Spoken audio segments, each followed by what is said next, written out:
قریب اللہ رب العزت ان کی محبت لوگوں کے دلوں میں پیدا فرما دے گا. یہ قرآن کا وعدہ ہے, یہ قرآن کا فرمان ہے. اے میرے پیارے آقا صلی اللہ علیہ وسلم کے پیارے دیوانوں, پتا چلا کہ آج جو غریب نواز کی بارگاہ میں کشا لوگ اپنے ہوں پر آئے ہوں, اپنے ہوں غیر ہوں, جو چلے جاتے ہیں, آخر اس کی وجہ سب سے بڑی یہ ہے کہ قرآن نے ارشاد فرمایا کہ جو لوگ ایمان لائے, ایمان تو آپ بھی لائے, ایمان ہم بھی لائے. اب اس کے بعد دوسرا مقصد قرآن نے بیان کیا, نے فرمایا وَعَمِلُوا الصَّالِحَاتِ, اور نیک اعمال کیے. اے میرے پیارے آقا صلی اللہ علیہ وسلم کے پیارے دیوانوں, میں آپ سے پوچھتا ہوں, ذرا بتاؤ نا, آپ غریب نواز کی زندگی کے اندر, پوری 97 ایئرز کی زندگی کے اندر, آپ ذرا بتا سکتے ہو کہ غریب نواز کا ایک لمحہ بھی اللہ کی نافرمانی میں گزرا ہوگا؟ غریب نواز کا ایک لمحہ بھی اللہ کے رسول صلی اللہ علیہ وسلم کی سنتوں کے خلاف گزرا ہوگا؟ نہیں ہے میرے پیارے آقا صلی اللہ علیہ وسلم کے پیارے دیوانوں, آپ نہیں بتا سکتے, پوری دنیا مل کر بھی نہیں بتا سکتی. تو اسی لیے تو ہے میرے پیارے آقا صلی اللہ علیہ وسلم کے پیارے دیوانوں, تو قرآن نے تیسرا وعدہ پورا کر کے دکھا دیا, سَيَجْعَلُ لَهُمُ الرَّحْمَنُ وُدًّا, ان قریب اللہ رب العزت ان کی محبت لوگوں کے دلوں میں پیدا فرما دے گا. تو یہ محبت باپ دادا نے پیدا نہیں کی ہے, یہ محبت پیدا کی ہے تو کائنات کے خالق و مالک نے پیدا کی ہے. اے میرے پیارے آقا صلی اللہ علیہ وسلم کے پیارے دیوانوں, میں نے جو پہلے کہا, آج جس عمل میں ہم بڑے سست ہیں, آج جس چیز کی طرف ہماری نظر نہیں, ہم نے جس کو ہلکا مان لیا ہے اور اب تک اس کے لیے کوشش نہیں کی, وہ اعمال صالحہ ہے, نیک اعمال.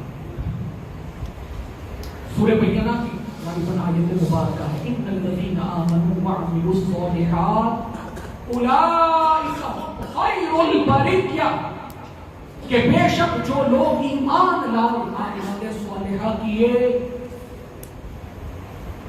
وہ اللہ کے رسول میں سب سے بہترین. ہمارے نزدیک بہترین ہونے کی علامت کیا؟ کل تک جھگی جھوپڑی میں رہتا تھا, آج بنگلوں میں رہنے لگا, یہ بہتر ہے, اس کی زندگی بہتر ہے. کل تک 2 پیروں پر چلتا تھا, آج 4 چکوں پر چلنے لگا, اس کی زندگی بہتر ہے. کل تک بوسیدہ لباس پہنتا تھا, آج بے شکلی لباس پہننے لگا, یہ سب سے بہتر ہے. قرآن نے جس کو بہتر کہا وہ یہ کہ جس کی زندگی اللہ اور اس کے رسول کی اطاعت میں گزرتی ہے اور وہ بندہ نیکیوں میں زندگی گزارتا ہے, وہ تمام تر بندوں میں سب سے بہتر ہے. اے میرے پیارے آقا صلی اللہ علیہ وسلم کے پیارے دیوانوں, آپ ذرا بتائیں نا, آج جس طریقے سے ہمیں کمانے کی فکر ہے, آج جس طریقے سے ہمیں بنانے کی فکر ہے, ذرا بتاؤ نا, چاہے وہ آپ ہو چاہے ہم ہوں, ذرا دل پر ہاتھ رکھ کر بتاؤ, جس طریقے سے کئی پیسہ کمانے کی فکر ہے, کیا ویسی نیکی کمانے کی فکر ہے؟ بالکل نہیں. جس طریقے سے پیسہ جمع کرنے کی فکر ہے, کیا ویسی نیکی جمع کرنے کی فکر ہے؟ بالکل نہیں. الا ماشاءاللہ. میرے پیارے آقا صلی اللہ علیہ وسلم کے پیارے دیوانوں, وہ اس لیے کہ ہم نے یہ دیکھ لیا ہے, پیسہ ہے تو زندگی چلے گی, پیسہ ہے تو کوئی چیز کی جا سکتی ہے, پیسہ ہے تو عمر گزاری جا سکتی ہے. اب جو چیز نظر آتی ہے اہمیت زیادہ اس کی ہے, اب جو چیز نظر ہی نہیں آتی کہ سبحان اللہ کہو گے تو اللہ جنت میں درخت لگا دے گا, سبحان اللہ کہو گے اللہ اور پہاڑ کے برابر نیکی عطا فرمائے گا, تو اب یہ دیکھ کون رہا ہے؟ اب یہ کس کو پتا ہے کہ واقعی میں اتنی ملے گی کہ نہیں ملے گی؟ یہ یاد رکھیے گا کہ ہم نے دیکھا ہو یا نہ دیکھا ہو, ارے جس نے اللہ کو دیکھا نا اسی نے آ کر بیان کیا ہے کہ یہ کرو گے تو اللہ اتنی نیکی عطا فرمائے گا. تو اب ہمیں جو ہے وہ پتا ہو یا نہ پتا ہو, تو ہم نے تو پڑھ کر یہ کہہ دیا کہ ایک دیکھنے والے کا کہا مان لیا ہے. ہم نے تو یہ نیکیاں کیا ہے ملے گی نہیں ملے گی یہ تو بہت چھوٹی بات ہے, ہم نے تو خدا کو بن دیکھے مان لیا. وجہ کیا ہے کہ عاشق کہتے ہیں ایک دیکھنے والے کا کہا مان لیا ہے, بن دیکھے تجھے ہم نے خدا مان لیا. حضور نے کہا خدا ایک ہے, حضور نے کہا جنت ہے، ہم نے مان لیا۔ حضور نے کہا جہنم ہے، ہم نے مان لیا۔ ہر بھولی اور کی تقدیر اللہ کی طرف سے ہے، ہم نے مان لیا۔ یہ نیکی کرو گے اللہ اجر دے گا، ہم نے مان لیا۔ اے میرے پیارے آقا صلی اللہ علیہ وسلم کے پیارے دیوانوں، تو ذرا اندازہ کرو نا، یہ پیسہ دنیا میں نظر آ رہا ہے، اسی لیے اس کے پیچھے دوڑے جا رہے ہیں۔ اور جو نیکی کل قبر میں کام آئے گی، جو نیکی کل آخرت میں کام آئے گی، ذرا بتاؤ نا اس نیکی کے حوالے سے کس فکر کے ساتھ سوتے ہیں اور کتنی فکر کے ساتھ اٹھتے ہیں۔ اے میرے پیارے آقا صلی اللہ علیہ وسلم کے پیارے دیوانوں، آج جتنا پیسے کمانے کی فکر ہے، کیا ہمیں اتنی نیکی بنانے کی بھی فکر ہے؟ میرے پیارے آقا صلی اللہ علیہ وسلم کے پیارے دیوانوں، یہ یاد رکھیے گا کہ کل جو قبر کے اندر جہاں کوئی کام نہیں آئے گا، سرکار غریب نواز علیہ رحمت و رضوان اسی زمین کے نیچے کے احوال کے حوالے سے، قبر کے حوالے سے بیان کرتے ہیں کہ اے لوگوں، اے زمین پر چلنے والوں، اے انسانوں، اگر تمہیں پتا چل جائے کہ مٹی کے نیچے، منو مٹی کے نیچے، قبر کے نیچے بندوں کا کیا حال ہوتا ہے، زمین کے نیچے کے احوال اگر زمین پر چلنے والوں کے سامنے ظاہر کر دیے جائے، میرے غریب نواز فرماتے ہیں کہ وہ زندگی میں ایسے کھلے گا، ایسے کھلے گا، ایسے کھلے گا جیسے پانی کے اندر نمک کھلتا ہے، یعنی وہ بالکل کھلتا چلا جائے گا۔ جب زمین کے نیچے کے احوال اگر بندوں پر ظاہر کر دیے جائیں، تیرے اوپر میرے اوپر ظاہر کر دیے جائیں، تو وہ ایسا کھلے گا، ایسا کھلے گا۔ ہم کہتے ہیں نا کیا بات ہے میاں، یار 6 مہینہ پہلے تو ہٹے کھٹے تھے، 6 مہینہ پہلے تو اچھے خاصے تھے، ابھی یہ کیوں بالکل پیٹ پیٹ سے لگ گیا ہے؟ کیا کھانا پینا چھوڑ دیا ہے؟ اتنا کیوں وزن کمزور ہو گیا؟ اتنا کیوں کمزوری آ گئی ہے؟ تب پتا چلتا ہے کہ ہاں حضرت کوئی بیماری لگ گئی ہے۔ اسی لیے حالت یہ ہے، بندے نے ٹینشن لے لیا ہے، ڈپریشن میں چلا گیا ہے، اسی لیے بالکل کھل کر رہ گیا۔ تو آپ ذرا بتائیے، یہ میرے غریب نواز فرماتے ہیں کہ وہ ایسے کھلے گا، ایسے کھلے گا جیسے پانی میں نمک کھلتا ہے۔ تو آپ ذرا بتائیں نا، جو نیکی قبر میں کام آئے گی اس کے لیے کیا کوشش کی ہے؟ جو نیکی کل میدان محشر میں کام آئے گی اس کے لیے کیا تیاریاں ہیں؟ اے میرے پیارے آقا صلی اللہ علیہ وسلم کے پیارے دیوانوں، اسی لیے یہ یاد رکھیے گا، کل ہے نا، کل اللہ رب العزت یہ نہیں دیکھے گا کہ اے بندے کیا زمین پر بنا کر آیا ہے۔ اللہ تم سے اور ہم سے کیا چاہتا ہے جانتے ہیں؟ کیا دیکھنا چاہتا ہے جب اس کی بارگاہ میں ہم لوٹیں گے؟ کیا دیکھنا چاہتا ہے؟ تو سورہ تبارک میں اللہ رب العزت ارشاد فرماتا ہے، الذی خلق الموت والحیات لیبلوکم ایکم احسن عملا۔ اللہ نے موت کو پیدا کیا، اللہ نے زندگی کو پیدا کیا۔ اے مولا، جب زندگی اور موت کو پیدا کرنا تھا، جب مارنا ہی تھا تو پیدا کیوں کیا، اور جب زندہ کرنا تھا تو موت کیوں عطا فرماتا ہے؟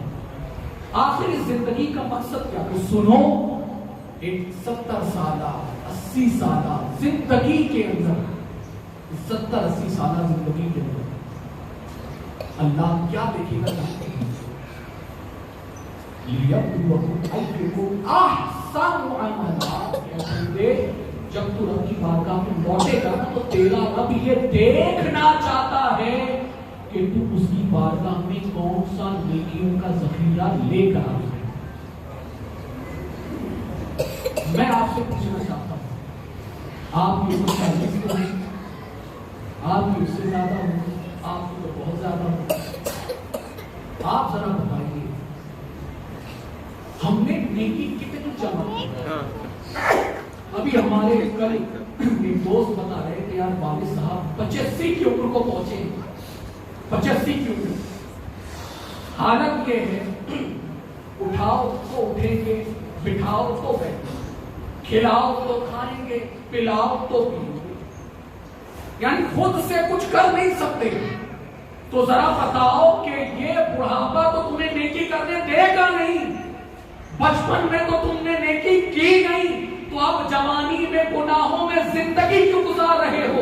یہ اتنی سی زندگی آپ نے اگر اپنی زندگی کا اگر آپ کو دیکھنا ہے نا جدول کہ آپ اگر 7 گھنٹے کی نیند اس کو اگر آپ کی عمر 40 سال سے ہے تو 7 into 40 کیجئے، اس کے بعد اس کو پورے دنوں کو گھٹا دیجئے کہ اتنے آدھے سے زیادہ سال یعنی زندگی کا پاؤ حصہ تو تیرے اور میری زندگی کا صرف اور صرف سونے میں چلا گیا ہے۔ ہم نے تو اپنی زندگی کا پاؤ حصہ صرف خواب خرگوش میں گزارا ہے، اس کے بعد آدھی زندگی کمانے میں، آدھی زندگی دنیا کی پڑھائی تعلیم و تربیت میں، بچے پالنے میں۔ ذرا بتا تو صحیح قبر میں لے کر کیا جائے گا؟ وہ قبر جہاں کوئی کسی کے کام نہیں آتا، وہ قبر جہاں لوگ اوپر مٹی مار کر چلے جاتے ہیں۔ منہا خلقناکم وفیہا نعیدکم ومنہا نخرجکم تارۃ اخری، کہ ہم نے تمہیں اسی مٹی میں سے پیدا کیا، اسی مٹی میں دوبارہ لوٹا رہے ہیں، اسی مٹی سے دوبارہ زندہ کریں گے۔ اے اللہ کے بندے ذرا بتانا، اگر لائٹ چلی جائے تو زمین پر سوتا نہیں، زمین کے نیچے کنکر آ جائے تو بے چین و بے قرار ہوتا ہے، کروٹیں بدلتا ہے۔ یہاں تک کہ کتنے لوگوں کی عادت یہ ہے سونے کی جگہ بدل جائے تو رات بھر نیند نہیں آتی۔ پوچھا گیا آنکھ لال ہے کیا ہوا رات بھر سویا نہیں؟ کیا کروں یار، جو سونے کی جگہ تھی مہمان آ گئے تھے، اب دوسری جگہ سویا تو چونکہ جگہ بدل گئی سونے میں نیند نہیں آئی، پوری رات بھر بے چین رہا جگہ بدلنے کی وجہ سے، اسی لیے سو نہیں سکا۔ ذرا اندازہ کر جگہ بدل گئی تو سو نہیں سکا۔ وہاں تو قبر کے اندر نیچے بھی مٹی، اوپر بھی مٹی، اور پھر اندھیرا ہی اندھیرا، ہوا کا کوئی تصور نہیں، روشنی کا کوئی تصور نہیں۔ وہاں پر اگر کوئی روشنی کے بدلے اگر روشنی کا انتظام ہو سکتا ہے تو یہ نیکیاں ہیں جو روشنی کا صلہ بنتی نظر آئیں گی، جو تیری اپنے جو قبر کی تاریکی کو دور کرتی نظر آئیں گی، قبر میں جنت کا بچھونا بچھاتی نظر آئیں گی۔ اے میرے پیارے آقا صلی اللہ علیہ وسلم کے پیارے دیوانوں، ذرا اس قبر کے اندھیرے کو دور کرنا ہے تو نیکی جمع کر، نیکی جمع کر، کل اللہ کی بارگاہ میں حاضر ہونا ہے تو نیکی جمع کر۔ کیا تم نے نہیں سنا کل اعمال تولے جائیں گے، تولے جائیں گے؟ تو یہ اعمال کیسے تولے جائیں گے؟ جو تم نے نیکی کی ہے نا، اسی نیکی کا اگر پلڑا بھاری ہوگا نیچے جائے گا تو تو جنت میں جائے گا، اور گناہ کا پلڑا بھاری ہوگا نیچے جائے گا تو تو جہنم میں جائے گا۔ اے بندے خدا ذرا بتانا، کیا تم نے اتنی نیکی جمع کی ہے کہ تم اللہ کی جنت کو حاصل کر سکے؟ اے میرے پیارے آقا صلی اللہ علیہ وسلم کے پیارے دیوانوں، غریب نواز کی زندگی 97 ایئرز کی تھی، لیکن سیرتوں میں آتا ہے، سیرت کی کتابوں میں آتا ہے 70 سال تک غریب نواز نے کبھی زمین سے اپنی پیٹ نہیں لگائی، پیٹ نہیں لگائی۔ غوث پاک 40 سال سے عشاء کے وضو سے فجر کی نماز پڑھی، کیا حاجت ہے، کیا حاجت ہے؟ جس گوشت کے ٹکڑے کھانے والا کتا شیر کو پھاڑ کر رکھ دے، جن کے دامن سے لگ کر نہ جانے کتنے تو جنت کا ٹکٹ بانٹنے والے بن جائیں، وہ غوث پاک کو کیا ضرورت ہے عشاء کے وضو سے فجر کی نماز 40 سال تک پڑھی؟ وہ غریب نواز کو کیا حاجت ہے؟ 9 سال کی عمر میں حافظ قرآن بنے ہیں، اور جب سے قرآن اپنے حافظ قرآن بنے ہر دن میں غریب نواز نے 2 قرآن مجید کو ختم فرمایا۔ سبحان اللہ، اور ایسا ختم فرماتے تھے، ایسا ختم فرماتے تھے کہ حاطف غیبی سے ندا آتی تھی، معین الدین ہم نے تیرے ختم قرآن کو قبول فرما لیا ہے۔ سبحان اللہ، سبحان اللہ، کیا ضرورت ہے؟ یہاں نماز پڑھنے آؤ تو فرصت نہیں، ارے بھائی رجب ہے روزے رکھو، ارے تو رمضان کے علاوہ ہاتھ پیر کاٹتے نہیں رکھ، ارے رکھے گا کب؟ مرنے کے بعد کرے گا کب؟ جب جنازے میں سوئے گا؟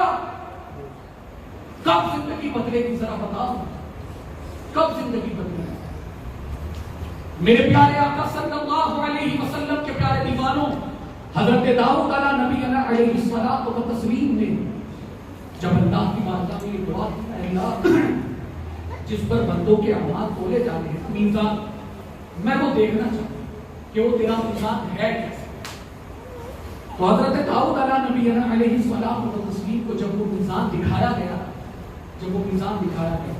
حضرت داؤد غش کھا کر گر گئے، اللہ کے نبی غش کھا کر گر گئے، اور پھر بیان کرتے مولا یہ میزان ہے، اس کا ایک پلڑا ایسا ہے، حضرت داؤد بیان کرتے ہیں ایسا ہے کہ یہ ایک کائنات نہیں ایسی ہے، اگر ایسی ایک کائنات بھی اگر اس ایک پلڑے میں رکھ دی جائے نا تو پورے میزان کے ایک پلڑے میں وہ ایک، آپ بتاؤ یہ کائنات کتنی بڑی ہے، وہ ایک کائنات کو صرف اگر رکھ دیا جائے نا تو وہ کائنات ذرے کے معنی میں نظر آئے، ذرے کے معنی میں نظر آئے۔ حضرت داؤد غش کھا کر کے مولا کون یہ میزان، اس میں بندوں کے نام احمد کہاں آئیں گی نیکیاں، کچھ نہیں نظر آئے گا۔ اے میرے پیارے آقا صلی اللہ علیہ وسلم کے پیارے دیوانوں، اسی لیے خدا کے واسطے تھوڑا اپنی زندگی کو بدلو۔ اماموں کو شوق نہیں جمعہ میں کھڑے پھاڑ پھاڑ کر آپ کو اللہ اس کے رسول کی طرف بلانے پر کوئی شوق نہیں، بس فکر ہے یہ کہ آپ اپنی زندگی کو نیکیوں میں بدلیں۔ میرے پیارے آقا صلی اللہ علیہ وسلم کے پیارے دیوانوں، یہ یاد رکھیے گا، کسی چھوٹی نیکی کو چھوٹا سمجھ کر چھوڑو مت، کرو۔ راستے میں پتھر اگر نظر آئے مجھے کیا کرنا ہے، ہٹاؤ۔ اللہ کے گھر میں بیٹھے اعتکاف کی نیت کر کے بیٹھو کہ اللہ ہر آنے جانے والی سانس کے بدلے بندے کو 10 نیکی عطا فرما۔ سبحان اللہ، فائدے کا ہوتا ہے۔ جمعہ کے اندر پیچھے آ کے مت بیٹھو کہ 2 رکعت پڑھ کے نکلنا ہے، باقی کی نمازیں کون پڑھیں گے جناب، باقی کی نماز کون پڑھیں گے بابا دادا، اس نیکیاں جمع کون کرے گا؟ پیسے جمع کرنے کا شوق ہے نا کہ یار آگے مستقبل میں بڑھاپے کا سہارا بنیں گے تو نیکی جمع کر کہ وہ میدان محشر میں کوئی جہاں کام نہیں آئے گا، یہی نیکی اللہ سے بخشواتی نظر آئے گی انشاءاللہ۔ مصطفیٰ کی شفاعت ہے اپنی جگہ، اولیاء کی شفاعت ہے اپنی جگہ، انکار نہیں ہے، لیکن آپ کسی بھی اللہ والے کی سیرت کو دیکھیں۔ حضرت امام جعفر صادق جن کا یہ مہینے میں ہے وصال کی تاریخ، حضرت امام جعفر صادق رضی اللہ تعالیٰ، امام زین العابدین، اللہ اکبر، ہر دن 1000 رکعت نماز پڑھتے تھے۔ کیا ضرورت ہے؟ حضور کے شہزادے ہیں، اہل بیت پاک میں سے ہیں، امام ہیں، نہیں بھی پڑھے تو چلے، لیکن نہیں بتایا جن کے رتبے ہیں سوا ان کو سوا مشکل ہے کہ جو جتنا، اور یہ یاد رکھیے گا سرکار غوث پاک کا قول ہے، گاٹھ باندھ کر جاؤ یہاں سے۔ غوث پاک فرماتے ہیں جس کا ایمان جتنا قوی ہوتا ہے اس کا عمل بھی اس کے عقیدے کی، اس کے ایمان کی غمازی کرتا ہے، ایمان جتنا قوی ہوگا عمل بھی اتنا مضبوط ہوگا۔ میرے پیارے آقا صلی اللہ علیہ وسلم کے پیارے دیوان وقت میں چلا ایک آخری بات بتا کر اجازت ہے آپ کی؟ نیاز دیکھ کر بھوک تو نہیں لگی؟ نہیں، اکثر ہوتا ہے کھانا دیکھ کر بھوک بڑھ جاتی ہے، کوئی امید رہتی ہے نہ، ایسا تو نہیں ہے۔ یہ یاد رکھیے اگر یہاں سے ہمارے ٹوٹے ٹوٹے جملوں سے اگر کوئی ایک بندہ بھی نیکی کی کثرت کرنے والا بن گیا، نیکی کی طرف آنے والا بن گیا، آپ یقین جانیے میرے غریب نواز بھی قبول فرما دیں گے، غریب نواز کا مولا بھی قبول فرما دیں گے، یہ ان کے نام کی محفل ہے۔ تھوڑا سا بدلو اپنے نام، ایک نیکی کتنی اہمیت کی ہمیں لے جاننا چاہتے ہو، ایک نیکی فرمایا گیا کہ کل میدان محشر، کل میدان محشر اللہ رب العزت کے حضور ایک بندے کو پیش کیا جائے گا، حاضر کیا جائے گا، اور وہ بندہ جب حاضر ہوگا اللہ حکم دے گا کہ اس کے اعمال کو میزان میں رکھا جائے۔ جب اس کے اعمال کو میزان میں رکھا جائے گا تو اب بندہ جب نیکی رکھی جائے گی تو نیکی دیکھ کر بڑا خوش ہوگا کہ اللہ نیکی بڑی وزنی ہے، نیکی تو بہت زیادہ ہے، نیکی تو بہت زیادہ ہے۔ جب گناہ کو رکھا جائے گا تو اب نیکی ہلکی ہلکی ہوتی چلی جائے گی، اور پھر ایک وقت آئے گا کہ نیکی اور گناہ یہ ہم پلہ ہوں گے، برابر ہوں گے، برابر ہوں گے۔ اللہ رب العزت جب نیکی اور بدی دونوں برابر ہوں گے نا تو میرا رب اس بندے کو عزت دے گا. اے بندے گناہ بھی برابر ہیں, نیکیاں بھی برابر ہیں. اب اگر تو جنت میں جانا چاہتا ہے تو صرف ایک نیکی کی ضرورت ہے. اے بندے یہ ایک نیکی لے آ, تیرا مولا تجھے جنت عطا فرما دے. ایک نیکی, ایک نیکی میرا مولا عزت دے گا, وہ بندہ جائے گا میدان محشر میں. اب سب سے پہلے اس رشتے کو یاد کرے گا جو اس کا سب سے زیادہ قریبی ہے دنیا کے اندر. ہر تکلیف میں جو ساتھ رہا, جس نے مصیبت کے ماحول میں پرورش کی, جس نے خود تکلیف برداشت کر کے ہر خوشیاں عطا کی, وہ ماں کے پاس جائے گا. ماں سے کہے گا کہ اے ماں میں تیرا بیٹا, اے ماں آج تیرے بیٹی کی نیکی اور بدی برابر ہو گئی ہے. میرے مولا نے مجھے عزت دیا ہے, جا اس پورے کے پورے میدان محشر میں اگر کوئی تجھے ایک نیکی دے سکتا ہو, اے بندے خدا جا لیا. اے ماں میں نے سوچا ماں سے بڑھ کر قربانی دینے والی, ماں سے بڑھ کر مہربان شفقت دنیا کے رشتوں میں اور کون ہے. اے مولا اپنے اے ماں بس تیرا بیٹا آیا ہے, تو نے بڑی محنتوں کے ساتھ بڑے جتن کے ساتھ اپنے بچے کی پرورش کی, اپنے جسم کا خون دودھ کی شکل میں میری رگوں میں دوڑایا ہے. اے ماں تو نے تو 9 مہینے کی تکلیف برداشت کر کے جنا ہے. اپنے اے ماں بس آج تیرے بیٹے کو ایک نیکی کی ضرورت ہے, ایک نیکی کی. اے ماں ایک نیکی دے دے, تیرا بیٹا جنتی ہو جائے گا.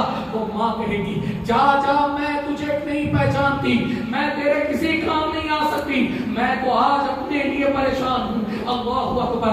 آج جو ماں ہر تکلیف لے کر ہر خوشی دینے کے لیے لڑتی ہے, وہ ماں کل ایک نیکی نہیں دے گی, ایک نیکی. بندہ جائے گا دوستوں کے پاس, بندہ جائے گا والد کے پاس, والد صاحب ہر خواہش دنیا میں پوری کرتے تھے, آج صرف ایک تمنا ہے, ایک نیکی دے دے والد ماجد, آپ کا بیٹا جنتی ہو جائے گا. اللہ اکبر. باپ بھی کہے گا اے میرے بیٹے آج میں تیرے کوئی کام نہیں آ سکتا, آج تیرا باپ خود پریشان ہے, تیرے کسی کام نہیں آ سکتا.